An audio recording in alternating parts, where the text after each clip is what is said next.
मुंह में राम बगल में छुरी असा आपला कारभार नाही आहे. आणि म्हणून अयोध्या राम जन्मभूमी आमच्यासाठी अस्मितेचा मुद्दा आहे, श्रद्धेचा विषय आहे. तो राजकारणाचा मुद्दा आमच्यासाठी कधीच होऊ शकत नाही. आणि म्हणून अध्यक्ष महोदय, त्याचबरोबर मराठा समाजाला आरक्षण देण्याची जी काही मी मागच्या वेळेस बोललो, 10% आरक्षण देखील दिलं. जे आम्ही बोललो ते करून दाखवलं. आज काही लोक एकमताने इकडे झालं. आज जी भरती होती आहे पोलिसांची आणि शिक्षक भरती, विजयराव, याच्यामध्ये या मराठा आरक्षणाचा लाभ या विद्यार्थ्यांना मिळणार. एकमताने मंजूर केलं. बाहेर जाऊन म्हणतात मराठा आरक्षण दिले पण टिकणार नाही. अरे टिकणार नाही, आताच तर दिलंय, टिकेल कसं असं विचार करा. टिकणार नाही याची कारणं द्या, आणि कसं टिकणार याची कारणं आमच्याकडे आहेत विजयराव. आणि म्हणून यामध्ये ज्या पद्धतीने सुप्रीम कोर्टाने ज्या ज्या बाबी मांडल्या रिजेक्ट करताना, हे पुन्हा एकदा मी सांगतो, मुख्यमंत्री देवेंद्रजी असताना मी त्यांच्या सोबत होतो आणि त्यांचा जो प्रामाणिकपणा मराठा आरक्षणाला देण्याचा तो मी जवळून पाहिला आहे. काही लोक त्यांना या ठिकाणी टार्गेट करण्याचा प्रयत्न करतात, परंतु या महाराष्ट्रातला मराठा समाज सुज्ञ आहे.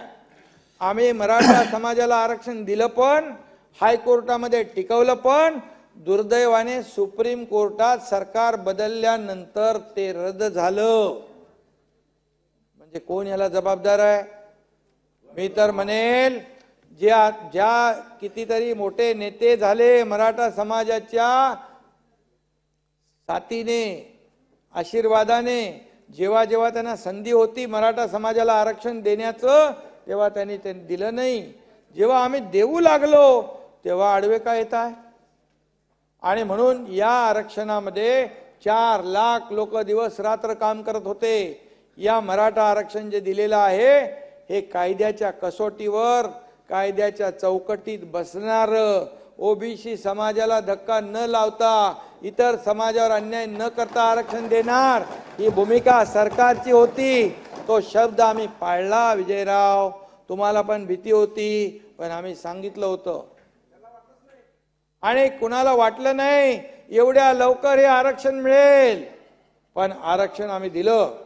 आणि बिलकुल यामध्ये जे आरक्षण दिलेलं आहे हे सॅम्पल सर्वे नाही, एक्सटेन्सिव्ह डिटेलमध्ये सर्वे केला आहे. मराठा समाज सोशली एज्युकेशनली कसा मागास आहे हे सिद्ध करण्याचं त्याच्यामध्ये निरीक्षणामध्ये होतं. ते आम्ही मागासवर्ग आयोगाच्या माध्यमातून सिद्ध केलं. मागासवर्ग आयोगाचे अध्यक्ष, त्यांचे सर्व कमिटीचे सदस्य यांचं धन्यवाद जेवढे द्यावे तेवढे थोडे आहेत, कारण एक चॅलेंजिंग काम होतं. आणि म्हणून मला तर आपल्याला एवढंच सांगतो की काही लोकांना वाटत होतं हे मराठा आरक्षण मिळणार नाही. जेव्हा फेब्रुवारी आम्ही जाहीर केलं तेव्हा म्हणाले आता फेब्रुवारीत आचारसंहिता लागणार आहे, हे फक्त पळवाट काढण्याचा प्रयत्न आहे. परंतु हे सरकार पळवाट काढण्याचं काम करणार नाही. ही वाट शोधणारं सरकार आहे आणि देणारं सरकार आहे. आणि म्हणून यामध्ये काही लोकांनी देव पाण्यात बुडवले होते, परंतु त्यांचे त्या देवाच्या आशीर्वादाने मराठा आरक्षण आम्ही दिलं.